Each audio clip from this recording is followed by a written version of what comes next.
प्रचण्ड को हुन् र भने एउटा एमपी होइन चितवनका त्यति होइन प्रचण्ड भने के हुन् र अहिले प्रचण्डहरू समस्यामा तानिन्छन् किनभने बालोटारको फाइल त जिउँदैछ 2/3 भान्नेहरू त निर्लज त भयो नि जनताको त्यत्रो आशा भरोसालाई लात हान्नेहरू निर्लज होइनन् तर मलाई लाग्छ केपी ओली गरेका निर्णयमा सबैभन्दा युगान्तकारी निर्णय यही हो हाम्रो चाहिँ सम्पूर्ण साधन स्रोत नेताको भरण पोषण नेताका स्वास्नी छोरी बुहारीको भरण पोषणमा समर्पित भयो क्या यिनीहरूले त राज्यलाई त ससुराली जस्तो दुरुपयोग गरे नि त यिनीहरूले त त्यतिले नपुगेर छोरीलाई बुहारीलाई स्वास्नीलाई हेर त त्यही पनि भन्छन् यो पदको लागि होइन भनेर रामकुमारीलाई आफै नाङ्गी नदिएको भए त्यो राम्रो हुन्थ्यो किनभने उनका अभिव्यक्ति उनको शैली उनको हरकत ठिक थिएन विद्या तेरो सिन्दुर खोइ केपी ओली तेरो पोइ भनेको कुनै सबैभन्दा तल्लो तहको समूहले पनि नलाउने राजनीतिक नारा हो नि जसरी एमसीसी विरुद्ध नारा लाग्दाखेरि प्रचण्डले देन दिएर रोके नि यो नारालाई त उनीहरूले रोकेनन् नि त्यसको काम भनेको त निर्वाचनका बेला मात्रै हो अरू बेला त उ सुतेर बस्ने हो केही सिनकै भाँच्दैन नि त्यसले अरू बेला त टुवा पर उत्तान टाङ्लाएर घाम तापेर बसेका हुन्छन् राष्ट्रले त्यो खप्छ किनभने यो बेलामा एन मौकामा सेनाकै पनि भनौँ न युद्धको बेलामा सीमा यताउता भएका बेला न सेनाको नत्र किन सेना त्यत्रो हामीले लाखको सेना हामीले किन पाल्नु पर्थ्यो मतपत्र च्यात्ने मरुन्जेल हुने एउटै खोके ख्वाङ ख्वाङ ख्वाङ ख्वाङ गरिरहेको हुन्छ त्यो अयोधी यादव भन्ने के मुखले त्यो ठुल्ठुलो बोलिरहेछन् म छक्क पर्छु तिनले होइन रेणुको मतपत्र सदर गरिदिएको के हेरेर के गरे त त्यो चाहिँ त्यति बेला चाहिँ अब अहिले तिनै के भन्छन् भने बहुमतको निर्णय चाहिँ निर्वाचन आयोगले मानेन भने त्यो लयर त निर्वाचन आयोग त अब नागरिक समाज ढुङ्गामुढा लिएर हिँड्ने हो नागरिक समाज त समाजको द्वन्द्वलाई चाहिँ न्यूनीकरण गर्ने सेतुको काम गर्ने चिज पो नागरिक समाज हो त 83 जना माओवादीका चाहिँ जङ्गलमा हिँडिरहेका लडाकाहरूलाई माननीय बनाइयो हामीले मन्त्री बनाएर पनि ढोग्यौँ अब अहिले राष्ट्रपतिसँग त्यो अधिकार छ ल तेस्रो जनआन्दोलन भयो के हुन्छ त फेरि अर्को संविधान सभा गर्ने अर्को संविधान लेख्ने के विषयमा तेस्रो जनआन्दोलन गर्ने अब वैशाखमा चुनाव नहुने त क्लियर भइहाल्यो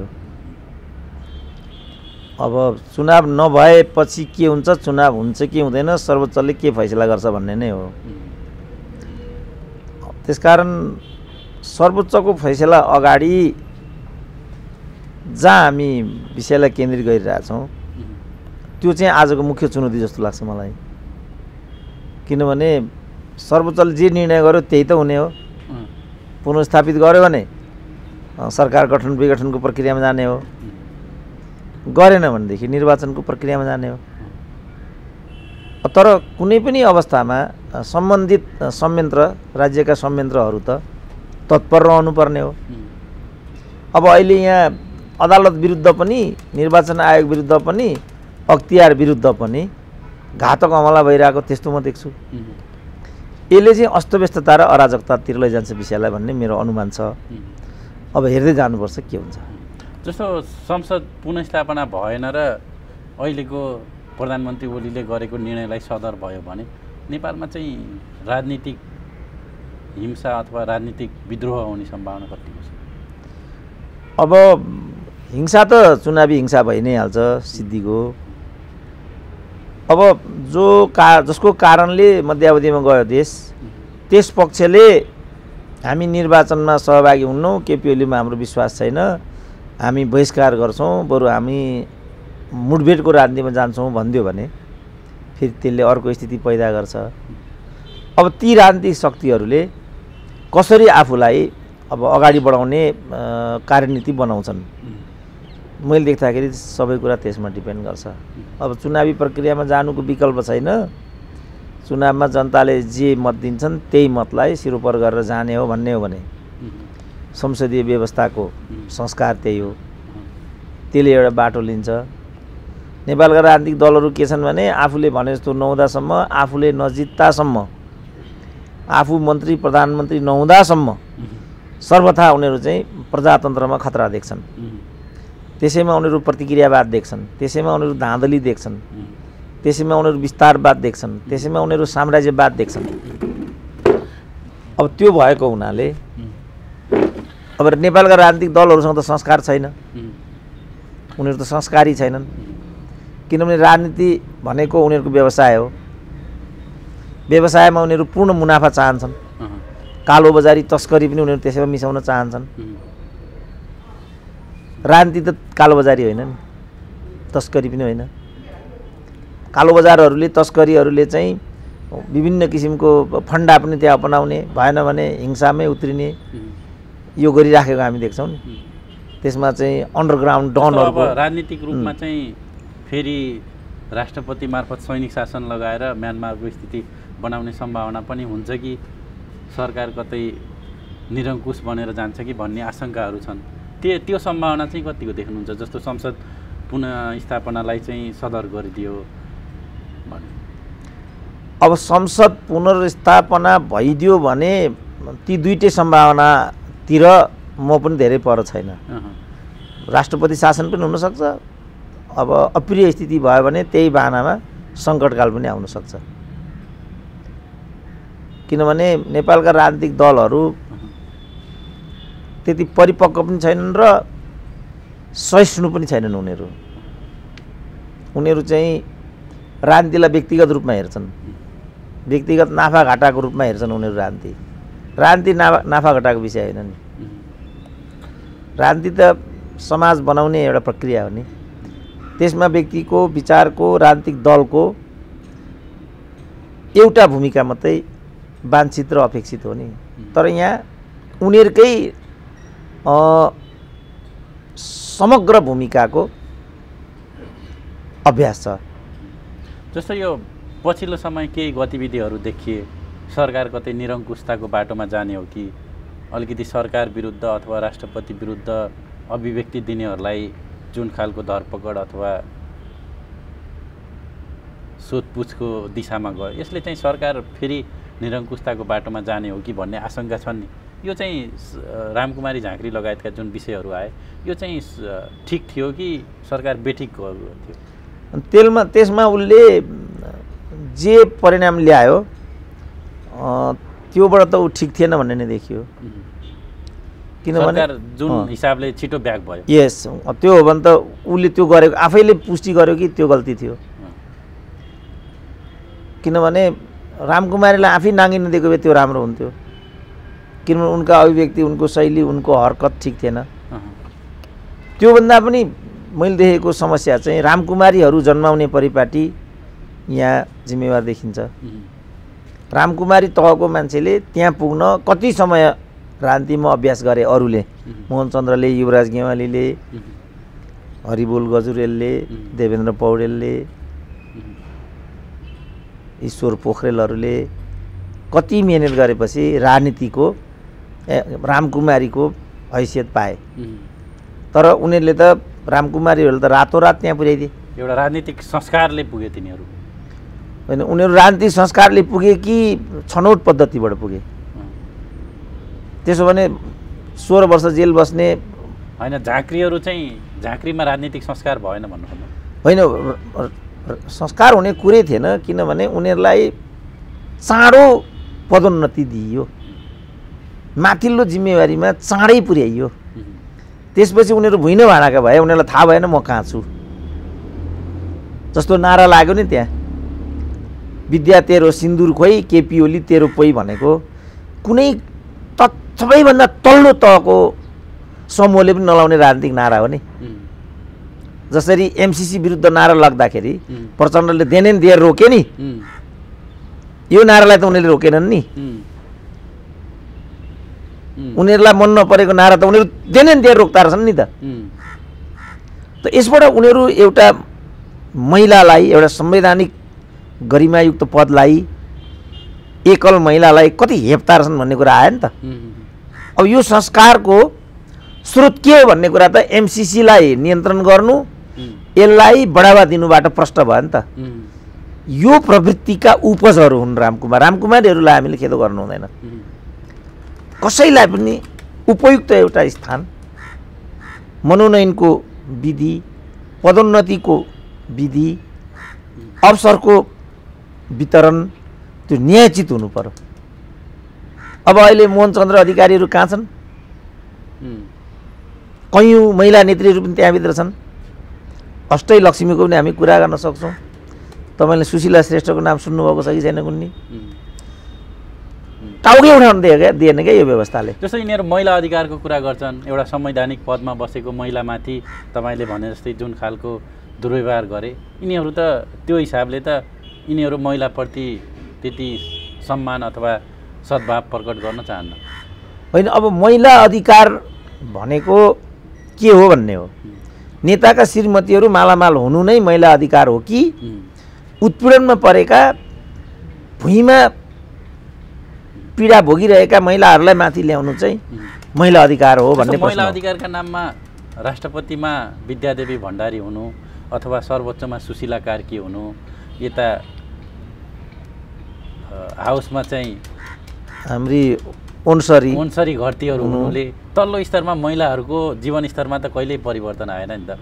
मान्छेहरू महिलाहरू चाहिँ राष्ट्रपति महिला हुनुहुन्छ, प्रधान न्यायाधीश महिला हुनुहुन्छ, सभामुख महिला हुनुहुन्छ भनेर एउटा गौरवको महसुस गरे पनि आम नेपाली महिलाहरूको जीवन स्तरमा त कहिले पनि सुधार आएन होइन। त्यो पद्धति गलत थियो नि त। त्यसो भने त इन्दिरा गान्धी चाहिँ 12 वर्ष प्रधानमन्त्री भइन्, सबभन्दा बढी प्रस्टिट्युसन भारतमा छ।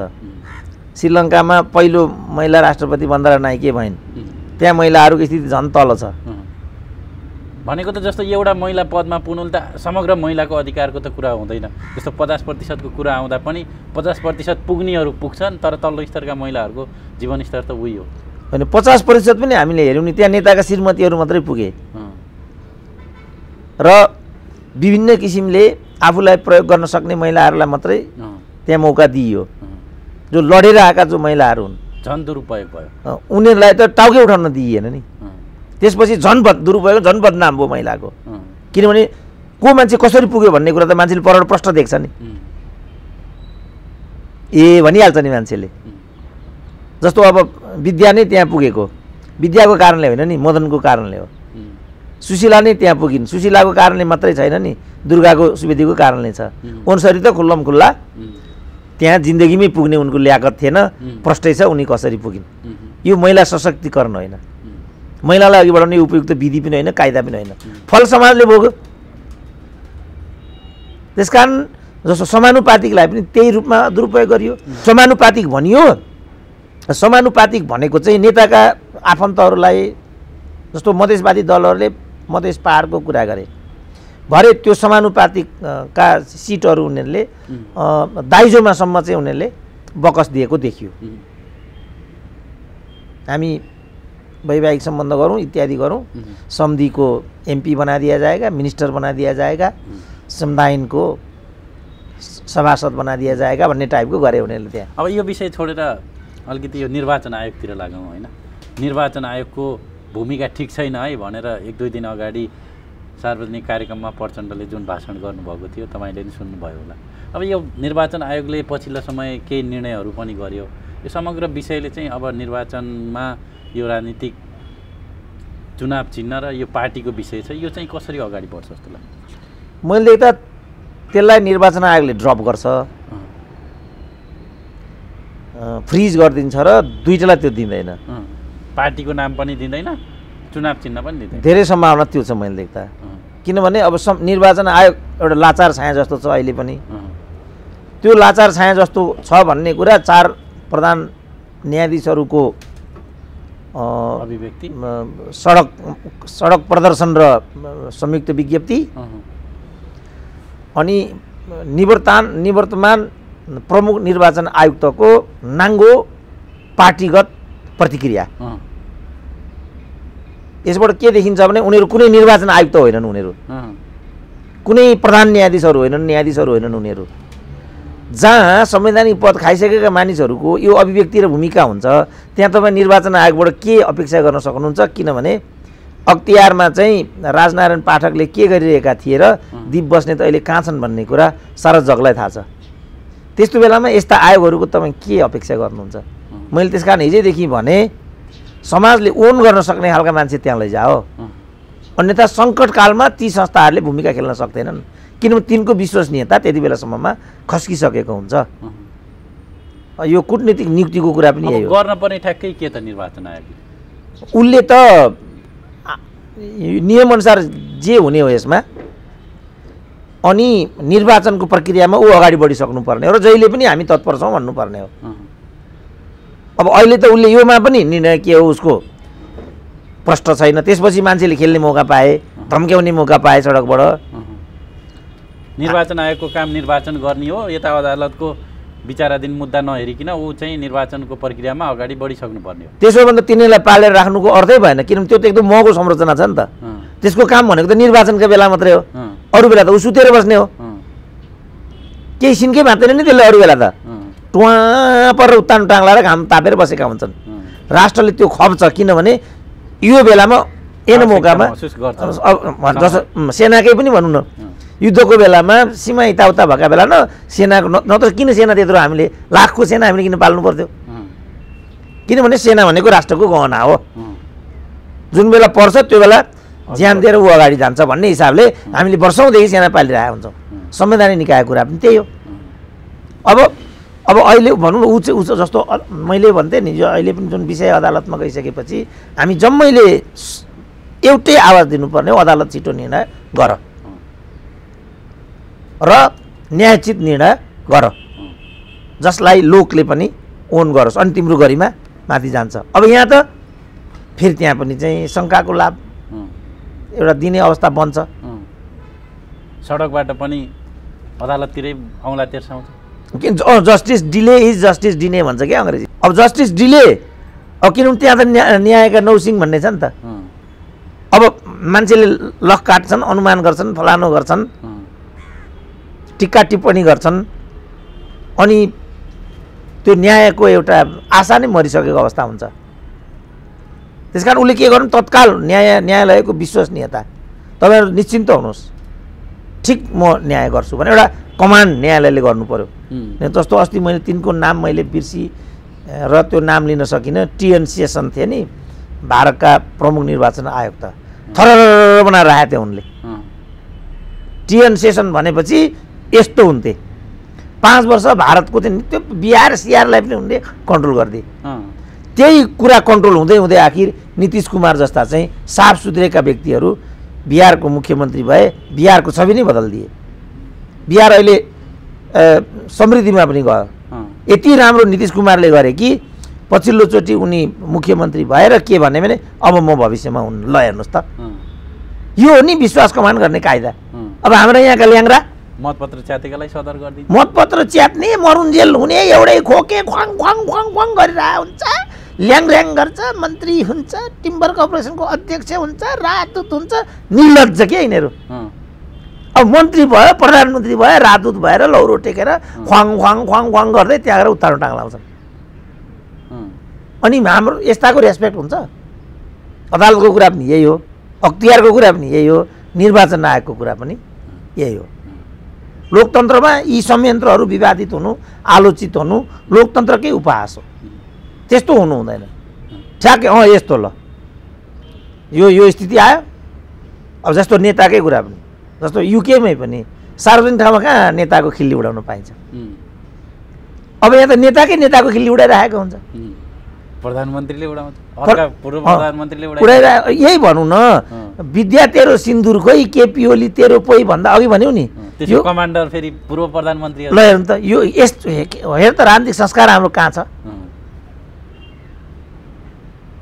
त्यस कारणले जुन यो राजनीतिक अभ्यास हामीले गऱ्यौँ यो खेदजनक छ। यो नगर मैले सुरुदेखि भने, समाजले ओन नगर्ने मान्छेलाई संवैधानिक निकायमा लानै हुँदैन। नेताको स्वास्नी भएको हुनाले, राष्ट्रपति छोराको बुहारी भएको हुनाले मन्त्री, मतपत्र च्यात्र। अब अहिले त्यो अयोधी यादव भन्ने के मुखले त्यो ठुल्ठुलो बोलिरहेछन्, म छक्क पर्छु। तिनले नै होइन रेणुको मतपत्र सदर गरिदिएको, के हेरेर के गरे त त्यो चाहिँ त्यति बेला चाहिँ। अब अहिले तिनै के भन्छन् भने बहुमतको निर्णय चाहिँ निर्वाचन आयोगले मानेन भने त्यो लहेर त निर्वाचन आयोग त संवैधानिक निकाय मान्छे, प्रधान न्यायाधीशको कुरा अघि हामीले उनीहरूले यसरी बोल्ने हो। सब जुडिसी शेरबहादुर जस्तो गए गुज्रेको, शेरबहादुरभन्दा गएको कुनै नेता हुनसक्छ? शेरबहादुरले सम्म विचाराधीन मुद्दामा अभिव्यक्ति दिनु हुँदैन। एक सडकले निर्णय गर्ने भए अदालत किन चाहियो? शेरबहादुरले हैट टेरीका राजनीतिक संस्कार ल हेर्नु त, डेमोक्रेट भनेको डेमोक्रेट हुँदो रहेछ भन्ने देखियो। अब यी न्यायाधीश भनेका त न्यायाधीश पनि होइन रहेछन् भन्ने देखियो। त्यसो भने के शेरबहादुर केही बुद्धि, केही शेरबहादुरले त्यसै भने होला त यो उनलाई यति जस्तो मलाई भनौँ, म न्यायको ल लेमेन, मलाई केही पनि थाहा छैन कानुनी प्रक्रिया। तर मेरो पनि एउटा लेमेन बुझाइ के छ भनेदेखि अदालतमा विचाराधीन भएको विषयमा हामीले बोल्नु हुँदैन, दिँदै प्रतिक्रिया दिँदै हिँड्नु हुँदैन र अदालतले जे निर्णय दिन्छ त्यो शिरोधार्य भएन गरिएन भने अनि अराजकता र दण्डहीनता चाहिँ प्रवर्धित हुन्छ। यो काम हामीले गर्नु हुँदैन। त पूर्व प्रधान न्यायाधीश मेरै विश्वविद्यालयको हाकिमले समेत यो नागरिक समाज ढुङ्गामुढा लिएर हिँडिरहेको विषयमा म यहाँ प्रोफेसर देख्दिनँ भनिदिएँ। अब नागरिक समाज ढुङ्गामुढा लिएर हिँड्ने हो? नागरिक समाज त समाजको द्वन्द्वलाई चाहिँ न्यूनीकरण गर्ने, सेतुको काम गर्ने चिज पो नागरिक समाज हो त। अहिले अब तेस्रो जनआन्दोलन हुन्छ भने अब तेस्रो जनआन्दोलन अब हुन्छ, त्यसपछि के हुन्छ त? र तेस्रो जनआन्दोलन हिजो पो पहिलो जनआन्दोलन भयो, राजा थियो, पुनर्स्थापित गरिदियो, फेरि राजा थियो, राजै हटाइयो होइन, त्यो विघटित प्रतिनिधि सभालाई पुनर्स्थापित गरियो। 83 जना माओवादीका चाहिँ जङ्गलमा हिँडिरहेका लडाकाहरूलाई माननीय बनाइयो, हामीले मन्त्री बनाएर पनि ढोग्यौँ। अब अहिले राष्ट्रपतिसँग त्यो अधिकार छ? ल तेस्रो जनआन्दोलन भयो, के हुन्छ त? फेरि अर्को संविधान सभा गर्ने, अर्को संविधान लेख्ने, के विषयमा तेस्रो जनआन्दोलन गर्ने? संविधान संशोधन गर्ने कि नौलो जनवादी क्रान्ति गर्ने कि मानव अधिकार राज्य कायम हुन्छ? प्रचण्डलाई प्रधानमन्त्री बनाउने कसरी बनाउने त? ल बनाउने कसरी बनाउने त? ल बनाउने कसरी बनाउने? संसद पुनर्स्थापना गर्नको लागि तेस्रो जनआन्दोलन। अब संसद अब त्यसरी संसद पुनर्स्थापना हुन्छ त? के अरे यो त अब अदालतले बाहेक अरूले यसमा केही गर्नै सक्दैन। अदालतले चाहिँ आफ्नो निर्णय गर्नको लागि तेस्रो जनआन्दोलनको आवश्यकतै छैन। अदालतको निर्णय पर्खिनु पर्यो अहिले हामी जम्मैले। अदालतले जे गर्छ सिद्धो, कानुनको राज्य भनेकै त्यही हो। अब किन अब भनौँ न, यिनीहरू त के भन्छन् भने संसद विघटन भएको पनि हामी मान्दैनौँ, राष्ट्रपतिको आदेशलाई पनि हामी मान्दैनौँ भने त अराजकतामा गयो नि विषय। शाकाहारी आन्दोलन होइन, यस भने यसले त कहाँ पुर्याउँछ त विषयलाई? त्यसो भने कि नौलो जनवादी नै क्रान्ति, अर्को नौलो त्यसो भन्नु भने पनि जनवादी क्रान्ति माओवादीले पुरा गरेको भनिसके सुरेन्द्र भण्डारीहरूले, के अरे सुरेन्द्र पाण्डेहरूले, योगेश भट्टराईहरूले भनिसके। हाम्रो नौलो जनवादी क्रान्ति त हामीले गरिसकेछौँ। अब कि जनगणतन्त्र नेपालमा जाने कुरा गर्नु पर्यो। त्यस्तो हो भने गृहयुद्धमा जाने भयो मुलुक। त तेस्रो जनआन्दोलनबाट त के हुन्छ र? अराजकता बाहेक त केही पनि आउँदैन यहाँ। यी होइनन्। मुख्य कुरा के भने हामीले अदालतको निर्णय पर्खिनै पर्छ र अदालतको निर्णयलाई हामीले मान्नै पर्छ। होइन भने हामी अराजकतामा जान्छौँ। त्यो भनेको देश सिद्ध्याउने बाटो हो। प्रचण्डहरूले पनि मान्नुपर्छ, अदालतले जे गर्छ त्यसलाई मान्नुपर्छ। प्रचण्ड को हुन् र भने एउटा एमपी होइन चितवनका, त्यति होइन प्रचण्ड भने के हुन् र अहिले? अनि उनले चाहिँ नमान्नुपर्ने कुरा कहाँ आउँछ? यसलाई चाहिँ ओलीको निर्णय सदर गरिदियो भने हामी चाहिँ मान्दैनौँ भनेर त्यो उनीहरू भनिसके। राष्ट्रपति निर्णय पनि मान्दैनौँ, हाउस विघटन भएको कुरा पनि हामी मान्दैनौँ, उनीहरूले केही पनि मान्दैनौँ भने त्यसो भने अर्को पक्षले पनि मान्दैन। त्यसपछि के हुन्छ त? भनेपछि प्रचण्डहरू अराजकतातिर गयो भने देश गृहयुद्धमा गयो। त्यो त स्वतः गइहाल्यो नि। किनभने राष्ट्रपति पनि मान्दिनँ, प्रधानमन्त्री पनि मान्दिनँ, सरकार पनि मान्दिनँ, न्यायालय पनि मान्दिनँ भने के बाँकी रह्यो त? मैले चाहिँ न्यायालय मान्दिनँ भन्न पाउँछु? मलाई अस्ति चाहिँ युनिभर्सिटीमा रिटायर भएँ, मेरो नाममा 1.5 लाख रुपियाँको चाहिँ त्यहाँ बिगो रहेछ। चुइक्क तिरेँ मैले। पाउँछु मैले त? त्यो मलाई थाहा छ यसमा मेरो यो होइन, मैले तलमाथि गरेको छैन भन्ने कुरो मलाई थाहा छ। तर के भएर त्यहाँ चाहिँ बिगो आयो। नमानेर भयो त मैले कानुनी राज भनेको कानुनी राज मैले जे काटिनु पर्ने काट, बाँचेको मलाई दियो हुन्छ भन्ने कुरो सिद्धियो। होइन त मलाई देखाइदिन्छु, मलाई चिनेको छ मैले भन्न थालेर त्यो प्राप्त हुन्छ। त्यसले झन् तपाईँको टाइम वेस्ट, उपाय नै हुँदैन। ठिक छ, त्यसो भने त्यो अदालती विषय भन्ला अथवा मै अदालतमा जाउँला, एउटा लफडा हुन्छ, अरूले दुःख पाउँछन्, संसार हुने भयो।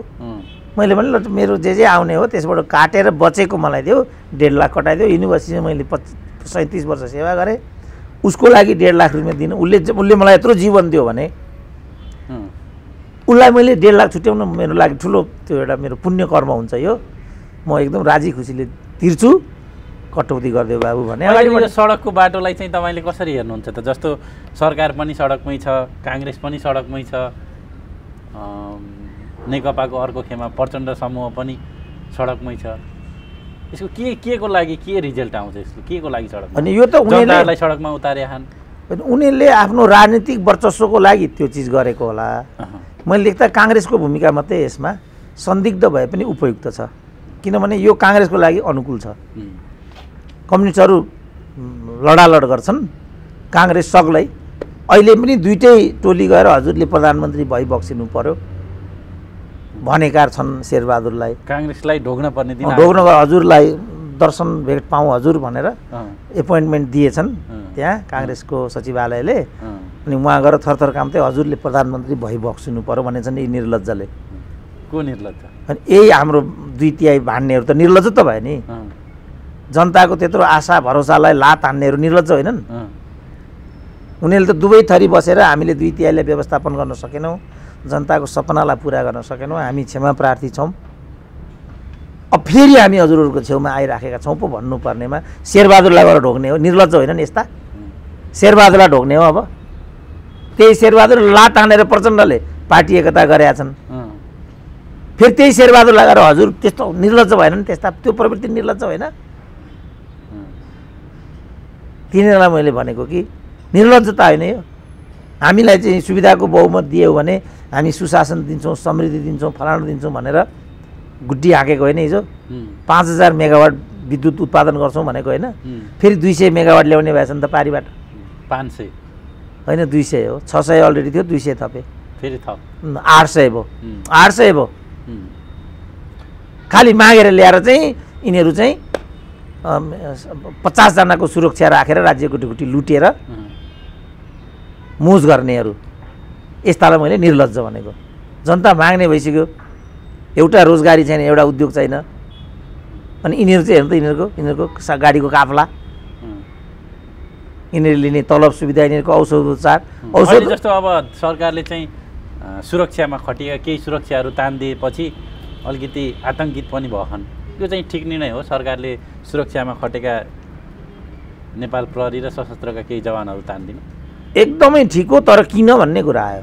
त्यो बदलाव हो कि भन्ने चाहिँ फेरि यहाँ। तर मलाई लाग्छ केपी ओलीले गरेका निर्णयमा सबैभन्दा युगान्तकारी निर्णय यही हो। हाम्रो चाहिँ सम्पूर्ण साधन स्रोत नेताको भरण पोषण, नेताका स्वास्नी छोरी बुहारीको भरण पोषणमा समर्पित भयो क्या। तर अब समस्या के छ भने सेनाको प्रहरीको संयन्त्र चाहिँ घरेलु काममा चाहिँ लिप्त छ भनेर सुनिन्छ। अब त्यसमध्ये एउटा संयन्त्र चाहिँ नेताहरूको सेवा सुश्रूषामा समर्पित देखिन्छ।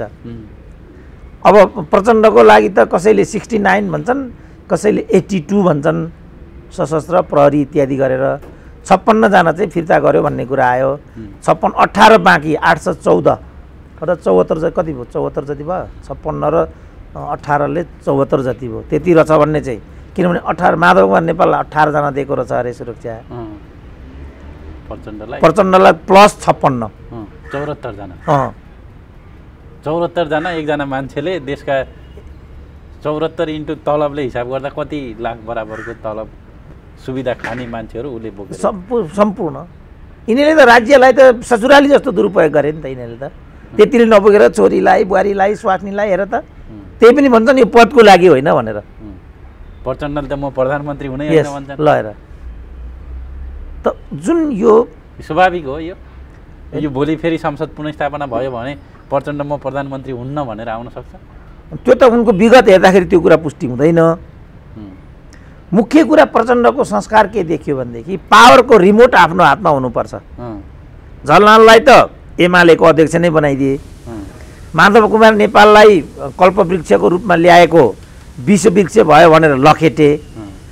त्यसपछि उनले अर्को परीक्षण चाहिँ बिचमा शेरबहादुरलाई पनि गरे, अन्त्यमा आएर उनले चाहिँ केपी ओलीमाथि चाहिँ त्यो परीक्षण गर्न खोजेका थिए। केपी ओलीबाट चाहिँ उनले वाञ्छित परिणाम नपाएपछि आजको रोइलो उत्पन्न भएको छ। र केपी ओलीलाई चाहिँ को सत्ताको रिमोट आफ्नो हातमा लिन नसकेपछिको रोइलो न हो यो। जति नै जे भने पनि होइन भने पनि हो भने पनि त्यही कुरा हो। अब पदको लागि होइन भन्नुहुन्छ उहाँ। त्यसरी पदको लागि होइन भने के को लागि हो त? के को लागि सडकमा? के को होइन, सडक अर्को कुरा भयो, यो रोइलो नै के को लागि हो त? पार्टीभित्रको कलह के को लागि हो? सडक त त्यसपतिको रिजल्ट न हो। ओलीलाई के अरे अविश्वासको प्रस्ताव लिएको के को लागि हो? त्यो के को लागि हो? केपीलाई हटाउने कुरा नै पदबाट हटाउने कुरा त होला कि विचारबाट हटाउने कुरा हो त? त्यो पनि त पदै हो। त्यो पदबाट उनलाई किन हटाउने भन्दा अर्को पदाधिकारी त्यहाँ एउटा प्रधानमन्त्री त हुन्छ होला, ल्याङ्ग्रो होस् माग्ने होस् जस्तोसुकै होस्, हुन्छ होला नि त। अनि त्यो पद होइन फेरि त्यो। त्यस कारणले बेकारको उनले यो भन्नु राम्रो हुन्छ कि पद विषयले हामीमा चाहिँ प्रशस्त असमझदारीहरू भए, हामी चाहिँ मिलेर बस्न सक्ने स्थिति भएन, हामीले जनताको मतलाई चाहिँ उपयोग गर्न सकेनौँ, क्षमा प्रार्थी छौँ। आत्मालोचक हुँदै होइन, सेल्फ जस्टिफिकेसन होइन कि सेल्फ क्रिटिक हुँदै अगाडि जानु यिनीहरूको लागि राम्रो हुन्छ। किनभने 2.5 वर्षको जो प्रधानमन्त्रीको कुरा थियो त्यो पनि पदकै विषय थियो, आलो पालो प्रधानमन्त्री त नथ्यो। अब पछिबाट केपी ओलीको स्वास्थ्य प्रतिकूल थियो, मरिहाल्छ, 5 वर्ष भनिदिउँ त्यसपछि मेरै हुन्छ भनेर न प्रचण्डले यो सब गरेको हो। मरेन बुढो, यति त हो समस्या। अर्को किडनी दियो टिचिङ अस्पताल, यो टिचिङ अस्पताल पनि पापी रहेछ। कसले पत्याएको थियो केपी ओलीले दोस्रो किडनी पाउलान् भन्ने? मलाई नै थिएन। टिचिङ अस्पतालमा कुनै पनि बिरामी जीवित फर्केर आउँछ भन्ने मैले नै कहिले सोचेको थिइनँ। भइदियो सबै कुरा, त्यसपछिको रोइलो त हो नि यो। अहिले झन् पावरफुल सशक्त भयो। अब त केपी ओली त 16 वर्षकोदेखि डाले भड्डा त, त्यति हो समस्या। इल्याङ्ग्राले मानुन् नमानुन् कुरा त्यति हो क्या, मान्दैनन् यिनीहरू, मलाई थाहा छ। मलाई नि केपी ओलीको दलाल भनिदिन्छन्। जब केपी ओलीको दलाली गरेर के पाउने हो र मैले? अब उनी मन्त्री बनाउनु पऱ्यो, मणि थापै चाहियो उनलाई, टोपबहादुर पनि चाहियो, राजदूत बनाउनु पऱ्यो नि, युवराजहरू चाहियो। होइन, युवराजले मानेन, निलाम्बर जसले चाहिँ 5 वर्षमा 7वटा पार्टी लिएका छन्, उनीहरू त त्यस्तो चाहिन्छ बाबा। कि चाहिँ भतिजो हुनु पऱ्यो हाम्रो प्रचण्डको जस्तो? सुरेन्द्र केजी हुन्छ र भने? ल कोही एकजना भएको छ मलाई देखाउनु, को भएको छ चरित्रवान मान्छे, कुटनीतिक मान्छे जो राजदूत भयो? को हो मलाई भनिदिनु त? त्यस्तो अभ्यासै गरेका छैन यिनीहरूले। जो राजाका पालामा यदुनाथ खनाल भने पनि, निरञ्जन भट्टराई भने पनि, डाक्टर भेगबहादुर थापा भने पनि, केशरबहादुर केसी भने पनि, ल हेर्नु त यिनीहरूले नै त्यो नैनबहादुर खत्री भन्नेलाई राजाले बनाएको राजदूत हो नि त, त्यस्तोलाई ल्याएर यिनीहरूले 8 वर्ष राष्ट्रिय मानव अधिकार आयोगको अध्यक्ष बनाए। हाम्रो भेगबहादुर थापालाई पनि यिनीहरूले बरु पछि चाहिँ कन्टिन्यू गर्थे, तर एकजना राम्रो कुटनैतिक व्यक्तित्व यिनीहरूले निर्माण गर्न सकेनन्। किनभने यिनीहरूको त्यो प्रतिबद्धतै छैन।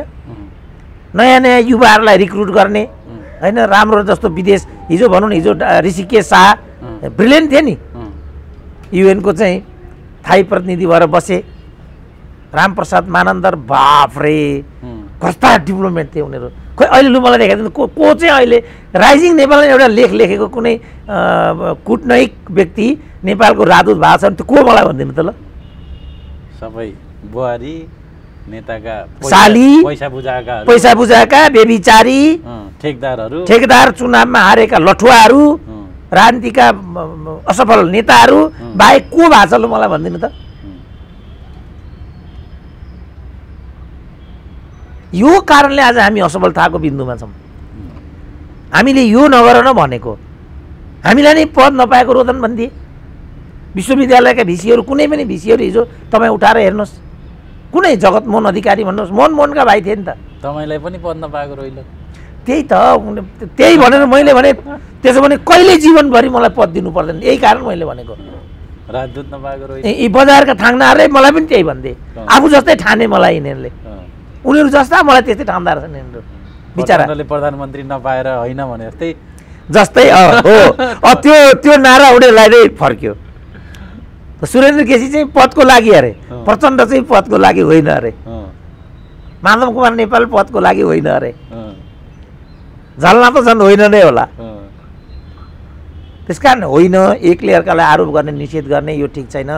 म बरु युवाहरूलाई, तपाईँ आफै पनि युवा पत्रकार हुनुहुन्छ, तपाईँ मार्फत म साथीहरूलाई के आह्वान गर्छु भने हामी एउटा पद्धतिमा जाउँ, जस्तो 2 टर्मको सिस्टम ल्याउँ होइन, 70 बिलोभन्दा माथि सक्रिय राजनीतिमा नहुने भन्ने एउटा सिस्टम त्यो ल्याउँ, जस्तो देङ स्यापिङले त्यो गरेका थिए। पहिला त यहाँ पूर्व एमालेमा पनि त्यो खालको अभ्यास थियो। पूर्व एमालेमा त विधानमै थियो नि त्यो, 70 पछि नहुने भन्ने। रिटायर उनीहरूले चाहिँ भरतमोहन अधिकारीहरूलाई डाँडो कोटाउन यो ल्याएका दुरासाबाट ल्याएका छन् भन्ने अब अहिले देखिन्छ। किनभने भरतमोहन टाइपका जो थिए नि पत्खोरहरू अब के नाम छ क्रान्तिको एउटा लाइनबाट पनि आएका छैनन्, कसरी डाँडा कटाउने भन्दा अब झोला बोकाउनु छ, केपी ओलीको झोला बोकाउनु छ, झलनाथको झोला बोकाउनु छ भरतमोहनलाई। अब वरियता पनि छ। अब मनमोहन टाइपकालाई उनीहरूले व्यवस्थापन गर्नु थियो नि त हिजो। अब के गर्ने भन्दा उनीहरूले एउटा उमेरको बार लिएर आइदिए, लिएर आइदिए। अब वामदेव प्रधानमन्त्री नभइकन त कुनै हदबन्दीले काम गर्दैन थियो। त्यसलाई ब्रेक गरे उनीहरूले। ब्रेक गरेर उनीहरूले योजनाबद्ध एउटा सचिवालयको सिस्टम खडा गरे। त्यहाँ चाहिँ एउटा जेनेरेसनलाई चाहिँ निषेध गर्ने दुराशयबाट त्यो विषय ल्याइएको थियो। क्रान्ति, जनता, देशसँग सम्बन्धित त्यो विषय थिएन नि त। काम गरेन त्यसले, किनभने सबै पदको लागि मरियत्ते गरिरहेको थिए। अब प्रधानमन्त्रीको पद 2टा थिएन, एउटा मात्रै थियो। पार्टीमा त 2टा अध्यक्ष राखे उनीहरूले। अब यिनीहरू मन्त्रालय पनि काङ्ग्रेस पार्टीको लुवाङ्गेलाई राजस्व, एमालेकोलाई यतो कर विभाग गरेर चाहिँ यिनीहरूले सचिव पनि 2टा बनाउँछन् नि एउटा मन्त्रालयमा। अब मन्त्रालय त यिनीहरू विभाजन गरेर एकभन्दा बढी मन्त्री त बनाउँछन् नै। 68 सदस्यसम्म क्याबिनेट यस्तो कमजोर आर्थिक भएको मुलुकमा त उपयुक्त त हुँदैन थियो नि। तर एक ठाउँमा यिनीहरू कहाँ चुके भने प्रधानमन्त्रीको पद एउटा मात्रै भयो। संविधानमा त्यो पनि 2टा गरिदिएको भए बडा स्वाद हुन्थ्यो, पार्टी पनि फुट्ने थिएन। प्रचण्ड गृह प्रधानमन्त्री, केपी ओली वैदेशिक प्रधानमन्त्री गरेको भए टुइँ 2टा पाइलटले चाहिँ जेट हाँक्थे यिनीहरूले। बिचरा त्यहाँ यिनीहरू चुके। उपेन्द्रलाई पनि राखेर 2/3 भएको बेला नेपालमा 2टा प्रधानमन्त्री हुन सक्ने भन्ने संशोधन गरिदिएको भए तपाईँ हामीले यो अहिलेको जुन एउटा कोपमा पर्नुपर्ने थिएन। न अदालत न निर्वाचन आयोग। टुइँ आफा पनि स्वाइनलाई राष्ट्रपति बनाए, कसैलाई बुहारीलाई मन्त्री बनाए, भतिजालाई राजदूत बनाए।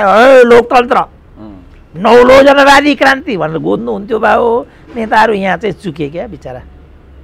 नौलो जनवादी क्रान्ति सार्थक भएन नेपालमा। अब अहिले सुरेन्द्र पाण्डेहरू भन्दैछन् माओवादी स्पिरिटमा चाहिँ केपी ओलीले लखेट्नु पर्यो अरे। हिजो माओवादीलाई सिध्याउनुपर्छ भन्ने यिनै थिए, धामी आयोग जिउँदैछ नि त। माओवादीले त कुटी कुटी सिध्याउनुपर्छ भन्ने थियो, त्यो लेखेकै योगेश भट्टराईहरूले। अब उनीहरू नै भन्दैछन् माओवादी जस्तो अरे लगाएर। है तेरी सुन्दा पनि डर लाग्छ मलाई त। हिजो माओवादी विरुद्ध आक्रामक हुने योगेश भट्टराईहरू, रामकुमारी झाँक्रीहरू हेरौँ उति हेरौँ न, धामी आएको जिउँदैछ नि। आज छोएर हेर प्रचण्डलाई, छोएर हेर माधव कुमार। मैले सुनेको त अझ त्यो झाँक्रीलाई त माओवादीले ठटाको भनेर म सुन्दैछु अस्ति त्यो रगतवाला। ल हेर्नुहोस् अहिले बाबुरामलाई लखेटेको होइन, रत्न पार्कको बार भनेको त्यही हो नि। अब अख्तियारमा जुन खालको नियुक्ति भयो यसले गर्दा यिनीहरूमा खालि पनि एक खालको त्रास छ। के हुन्छ अब यो अख्तियारको नयाँ नियुक्ति? होइन, अब राज्यको मुख्य कुरा राज्यको विश्वसनीयता, अख्तियारको विश्वसनीयता अलमोस्ट सकिसकेको अवस्था छ होइन। अब यदि नेपालमा राज्य भन्ने चिज हुन्थ्यो भने त बाबुरामले नै माओवादी पार्टी किन छोडेको भन्दा क्यान्टोनमेन्टको 20 अरब एकलौटी गरेको हुनाले मैले माओवादी छोडेको भनेका छन्। एक अहिले त्यो विषय फेरि टोपबहादुर राय होइन, टोपबहादुर त अब पत्खोर भएको हुनाले अहिले टोपबहादुरको विश्वसनीयता स्खलित भयो भनौँ न। तर बाबुरामले नै भनेको कुरा त विचारणीय भयो नि त। किन तिमीले चाहिँ माओवादी छोड्यो भन्दा प्रचण्डले क्यान्टोनमेन्टको 20 अरब एकलौटी गरेको हुनाले मैले त्यो पार्टी छोडेको भन्ने कुरा चाहिँ रेकर्डेडै छ। त्यसपछि बुढी गण्डकीमा 3-3 अरब चाहिँ घोटाला गरेको पनि बाबुरामले नै भनेको कुरा हो। अब राज्य भन्ने चिज भए त सोझै प्रचण्डहरू समस्यामा तानिन्छन्, किनभने बालोटारको फाइल त जिउँदैछ। तर यिनीहरूले के भने यो पनि प्रोपोगेन्डा हो, प्रचण्डलाई बदनाम गर्ने कुरा हो, अनि बालवाटारको प्रकरण पनि हामीलाई जेल लाने प्रोपोगेन्डा हो भनिदिए माधव कुमार नेपालहरूले। अब उनीहरूले भनेको कुरालाई पूर्णतः निषेध गरिदिउँ, फेरि अख्तियार नै भ्रष्टाचारको केन्द्र भएर बस्थ्यो। हिजो राजनारायण पाठकको प्रकरण हाम्रो आँखा अगाडि छ, दीप बस्नेत जेलमै छन्। त्यसकारण जुन राज्य संयन्त्रको विश्वसनीयता हो, त्यो राज्य संयन्त्रको विश्वसनीयतालाई यिनीहरूले पहिला विनष्ट गरे।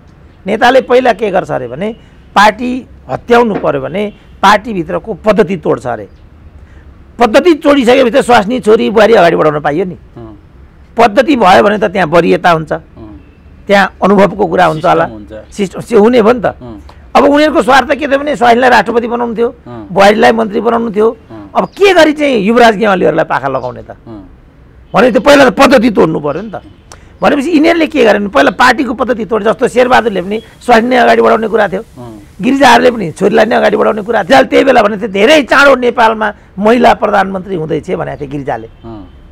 यसो हेऱ्यो काङ्ग्रेसमा त उनका छोरी इत्यादि बाहेक त कोही पनि छैनन् महिला त त्यहाँ त, किनभने शैलजालाई सिध्याइहाले। आफ्नै नातेदार भए पनि फेरि छोरी बुहारीको कुरा आयो भने फेरि यिनीहरू छोरीलाई ओह्र गर्ने, भान्जीलाई पर गर्ने फेरि उनीहरू। त यो जुन यो प्रणाली तोड्ने भनेको चाहिँ नेताले आफ्नो उल्लु साध्नका लागि। अब यिनीहरूले यता यसरी छोरी यो पार्टीभित्रको यो पद्धति विनष्ट गरिसकेपछि उनीहरूले के गरे भनेदेखि यो संवैधानिक त्यो भएको हुनाले म नेपाल प्रहरीको क्षमतामाथि चाहिँ विश्वास गर्छु, नेपाली सेनाको क्षमतामाथि पनि म विश्वास गर्छु। तर यो दुईटैलाई चाहिँ नेपालको राजनीतिले चाहिँ आफ्नो फाइदामा दुरुपयोग गर्ने एउटा पद्धति जो हाल्यो, त्यसपछि उनीहरूको क्षमतामा चाहिँ मानिसहरूले प्रश्न उठाउन थाले। जस्तो शान्ति सेनामा जान्छ, नेपाली सेनाको रेपुटेसन माथि नै छ नि त, होइन? जस्तो नेपालको निजामती सेवा पनि अघि पनि हामीले कुरा गऱ्यौँ, न्यायिक सेवा पनि प्रतिष्ठित सेवाको रूपमा उनीहरूको भूमिका छ क्या विगत समयदेखि। तर पछिल्लो कालमा यसमाथि एउटा राजनीतिक एउटा स्वार्थ चाहिँ प्रवेश भएपछि मान्छेले प्रश्न उठाउन थाले क्या। नेपालको लोकसेवा, नेपालको टिचिङ हस्पिटल साउथ एसियामै नाम चलेका हुन् क्या। राष्ट्र ब्याङ्क पनि प्रतिष्ठा प्राप्त एउटा वित्तीय संस्थाको रूपमा यसको विगत छ क्या। तर त्यसलाई अहिले चाहिँ हामीले राजनीतिक रूपमा त्यसलाई दुरुपयोग गरेर खेलबाडको विषय बनायौँ। भर्ती केन्द्र बनाउने र नालायक र अयोग्यलाई त्यहाँ लगेर अनि लोकसेवामा स्थापितै भएको छ नि। छोरीको कपी बाबुले काटेको, स्वास्नीको कपी लोग्नेले काटेको त स्थापितै भएको छ नि। त त्यो भएपछि चाहिँ लोकसेवा पास गरेर गए पनि सोर्सबाट आयो, मन्त्री भए पनि फलानाको दलाल हो र यो यस्तो भइदियो क्या। त्यसपछि मान्छेले सबै चिजलाई घृणा गर्न थाले, घिनाउन थाले। अब जुन भयो प्रकरण, अब अहिले पनि मलाई लाग्छ हामी आश्वस्त हुनु छिटो हुन्छ। फेरि भोलि एउटा नेतासँग जोडियो भनेदेखि त्यो अभियुक्तलाई उनीहरूले चाहिँ फेरि यो त यस्तो भएछ भनिदिन्छन् फेरि। न निर्मला प्रकरण त्यही हो नि त। निर्मला प्रकरणमा जोडिएका दोषी प्रमाणहरू चाहिँ प्रहरीले पखाल्दै गरेको लाइभ टिभीहरूले प्रसारण गरे नि त। भनेपछि नेपाल प्रहरी नै त्यो अभियुक्तलाई बीच बचाउ गर्न कटिबद्ध थियो भन्ने कुरा त प्रष्टै छ नि त। त्यसपछि अपराधी पत्ता नलागेको न हो, नत्र भने नेपाल प्रहरी सक्षम छ, पत्ता लगाउँछ उसले। अब यो जुन भागीरथीको जुन प्रकरण हो त्यसले यो कुरालाई पुष्टि गरेको छ। अब 24 घण्टा पर्खौँ, बा यहाँबाट पनि पछि हट्ने हो कि बा कहीँबाट एउटा ठुलो सोर्स आयो भनेदेखि त जस्तो निर्मलाको चाहिँ भन्नै नहुने अपराधी त्यसमा संलग्न भएको हुनाले त्यो चाहिँ पुष्टि नगरेको भन्ने छ। कति खतरनाक होला त। जस्तो नमिता सुमिताका पालामा मान्छे बोल्नै डराउँथ्यो, एउटा बोल्यो चुनामणि भन्ने मारिदियो नि त्यसलाई बिचरा। अब अहिले पनि एउटा बोल्यो भने त मारिदिइहाल्छन् त्यसलाई। हो त्यो तहको परिवारले मात्रै यो अपराध गरिराखेको हुन्छ। अब यो भागीरथीको चाहिँ बिचरा निरीह पर्यो क्यारे, अहिलेसम्मको रिपोर्टिङमा निरीह परेको हुनाले प्रहरीले यसमा पनि खेलबाड गरिरहेछन्। नजिक पुगेको छ, चाँडै प्रहरीले सार्वजनिक गर्छ यो हिजोबाट त यो पत्तै लगाइसक्यो। अझै पनि नेपाल अब चाँडै तुरुन्त किन भनेपछि माथि सोध्नु पर्यो, हजुर यस्तो पर्यो गरौँ किन? पक्का कमजोर कसैले केही नहुने खालको दुब्लो पर्यो भने मात्रै यिनीहरूले सार्वजनिक गर्ने। त्यो मेयरको भतिजो पर्यो भने त कहाँ गर्छन् त उनीहरूले? त्यो गर्दै गर्दैनन् नि। नत्र भने भनौँ न जस्टिस डिले जस्टिस डिने भनेकै यही हो नि। विलम्ब गर्नु त मेनिपुलेसनको कुरा हुन्छ त्यहाँ। हजुर अब यस्तो यस्तो भयो, यस्तो यस्तो पऱ्यो, एउटा लुरे केटो परेको छ, नेताको छोरो पनि होइन रहेछ, प्रहरीको अधिकृत पनि पर्दैन, अब नाम निकालिदिउँ हजुर भनेर सोधेपछि भनिदियो भने बल्ल निकाल्ने हो। त्यसपछि प्रहरीको विश्वसनीयता स्खलित भयो। समस्या त्यहाँ हो नि त। होइन भने नेपाल प्रहरीदेखि सक्षम प्रहरी हो नि। अनेक अन्तर्राष्ट्रिय पिस किपिङमा नाम कमाएर आएका छन् उनीहरू। कहीँ पनि बदनाम छैन। नेपाल प्रहरी होस्, सशस्त्र होस्, सेना होस्, कहाँ बदनाम छ? कहीँ पनि बदनाम छैन। यहाँ आएपछि अनि बदनाम भइहाल्छ। नेताले फेरि अब उसको फेभरमा गरेन भने बढुवा हुँदैन फेरि? त्यो त पैसाको ढाकर लिएर नगइकन हाम्रो पदोन्नति नै हुँदैन भनेर त प्रहरीका अधिकारी इमानदार भएर जस्तो पत्ता लगाएर तुरुन्त सार्वजनिक गरिदियो भने भोलि उसको बढुवा हुन्न, ऊ माथि पुग्दैन। त्यो त्यो हिसाबले अब सोध्नुपर्ने अवस्था फेरि प्रहरीमा बाध्यता जस्तै बनाइदिए। त्यसैले अघि हामीले भने प्रहरी, मैले भने नि सेना होस्, कर्मचारी पनि बाफ्रे नेपालका कर्मचारीहरूको चाहिँ म सचिवहरूको उनीहरूले लेखेको पढ्छु क्या, त्यसलाई नै प्रयोग गरेर म लोकसेवा इत्यादि पढाउन जान्छु। त्यो उनीहरूको लेखनी देखेर म आफै छक्क पर्छु। तर अब ल हेर्नु त, बिचरा यिनीहरूको एउटाको ल्याङ्ग्रे सचिवको हिजो खबर आइरहेको थियो 9 वर्षमा होइन 4 वर्षमा 9 सरुवा, 4 वर्षमा 9 चोटि सरुवा। अब जस्तो लोकसेवाको कुरा गर्ने त नेपालका सबभन्दा ट्यालेन्ट मध्ये सरकारी कर्मचारी ट्यालेन्ट मात्रै हुन्छन्। मोटो छ सरकारी निकाय के अरे प्राइभेटतिर जान्छन्, प्राइभेट मालामाल छन्, सरकारी ध्वस्त छ। यही भन्नु, नेपालका सबभन्दा ट्यालेन्टहरू सरकारीमा 100%। कुनै सचिव मैले अहिलेसम्म कमजोर सचिव भन्ने मैले देखेकै छैन। जस्तो लीलामणि पौडेलै भनौँ, हाम्रो डाक्टर विमल कोइराला, डाक्टर विमल कोइराला कति सचिव, यही अहिले तपाईँ किताब लेखिरहेको छ हाम्रो डाक्टर मदन भट्टराई भन्ने, बाप कस्ता कस्ता क्यापेबल मानिसहरू बिचरा थर्काएर राखे अरे यिनीहरूले, थर बनाएर हजुर यस्तो गर्ने, यस्तो गराइदिए यिनीहरूले। यो हाम्रो दुर्भाग्य हो, राजनीतिले यस्तो नगर्नुपर्ने। त्यस कारण right man right place, reward and punishment चाहिन्छ, मैले यही भनेको थिएँ। अब मलाई प्रसन्नता भयो, अस्तिको सभामा नारायण काजीले चाहिँ हामी राइट म्यान राइट प्लेस पनि गर्छौँ, प्रजातन्त्रको चाहिँ लाभ जनताको भागमा पनि पुर्याउँछौँ, अब गल्तीहरू दोहोऱ्याउँदैनौँ भन्नुभएको छ। हेरौँ अब नेताहरूले कसरी गर्छन्, के गर्छन्। नत्र अहिलेसम्मको त्यो त जनता फकाउने, चुनाव आउने बेलामा यता फेरि सडकका जनताहरूलाई अलिकति ढाडस दिने, त्यो त यस्तो त धेरै भोगेर आयौँ, धेरै सुनेर आयौँ। त्यसो भने त फेरि त्यसमा फकिहाल्ने, त्यस होइन, फकिने कुरा छैन। अब मेरो चाहिँ गुण र दोषको आधारमा हो, कसैले पनि राम्रो गरेको छ भने सराहना गर्नुपर्छ, आफैबाट पनि नराम्रो भएको छ भने हजुर मबाट गल्ती भयो भन्नुपर्छ भन्ने। जस्तो मैले नै भन्ने एक ठाउँमा अस्ति एउटा चाहिँ लाल बुझक्कडले प्रतिक्रिया दिइराखेको थियो, सुरेन्द्र केसीलाई म माथिल्लै ठान्थेँ, तर म जति पढेको कोही छैन भनेपछि एकदम मलाई यसको पनि माया मऱ्यो भनेर चाहिँ एउटा लाल बुझक्कडले। मैले भने बाबा त्यो मैले त्यो भनेकै होइन, मैले भनेको के हो भने पढेर प्रधानमन्त्री भइँदैन, प्रधानमन्त्री हुने प्रक्रिया त राजनीति छ होइन। अब शेरबहादुर अथवा कुनै बहादुर राजनीतिक प्रक्रियाको कारणले प्रधानमन्त्री भएका हुन्। बाबुराम पढे लेखेको हुनाले सक्षम योग्य प्रधानमन्त्री भन्थे यिनीहरू होइन, त्यो समयले नै सिद्ध गर्यो। प्रधानमन्त्री मध्ये सबैभन्दा गएका भन्ने कुरा त पुष्टि नै भइसक्यो। त्यस्तो हुँदैन थियो भने 10 वर्षमा 7 वटा राजनीतिक दल, कुनै एउटा नेताले जनयुद्ध लडेको माओवादी मधेसवादी हुनसक्छ, तीबाट बुझिहाल्यो उनको पढाइको केही अर्थ छैन। पढेर त प्रोफेसर भइने जसरी म भएँ, पढेर प्रधानमन्त्री हुने होइन। प्रधानमन्त्री हुने नहुने भन्ने त राजनीतिले निदो गर्ने कुरा हो, र उसलाई कसरी मान्ने हेर्ने भन्ने कुरा परिणाम के दिन्छ। जस्तो प्रचण्डको क्रेज कम त थिएन नि, तर परिणाम नपाएपछि उनको क्रेज समाप्त भएर गयो। अनि केपी ओलीको ल भनौँ न, केपी ओलीको कुनै डिग्री त छैन नि, तर उनको आत्मविश्वास र अभिव्यक्ति, उनको प्रस्तुति हेरौँ, त्यो कुनै त्यो तात्विक पनि हो कि छ कि छैन भन्ने पनि विचारणीय। तर उनको जुन आत्मविश्वास हेर्नुहुन्छ त अनौठो छ नि त। केपी ओलीको त्यस्तै छ।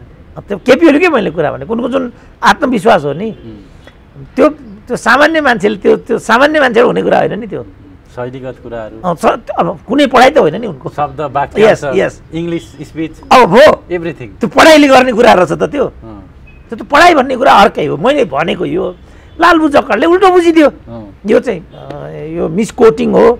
साथीहरूमा भ्रम छ भने त्यसरी नबुझिदिउँ। मलाई पढेकोमा अभिमान छैन। मैले खालि के भनेको भने पढेर प्रधानमन्त्री भइँदैन। प्रधानमन्त्री भनेको राजनीतिक विषय हो, राजनीतिक मिसन र भिजन भएको व्यक्ति नै प्रधानमन्त्री हुन्छ। पढेर हुन्थ्यो भने त मै भइहाल्थेँ नि, मात्रै मैले भनेको भन्यो भनेर चाहिँ तल अनर्थ गर्थेँ, त्यो होइन। मलाई कुनै पनि किसिमको अभिमान छैन। त्यस्तो परेको भए म क्षमा प्रार्थी पनि छु, किनभने म अघि भन्दै भएन भने क्षमा जनताले माफ गरिहाल्छ नि। नेताहरूलाई पनि पटक पटक हामीले माफ गऱ्यौँ, तर अब चाहिँ माफ लायक यिनीहरू रहेनन्, यिनीहरूलाई दण्डित गर्नुपर्छ कि भन्ने मेरो आफ्नो बुझाइ छ। हेर्दै जाउँ भविष्यमा के हुन्छ। हस्, धन्यवाद। ल, हस्, धन्यवाद।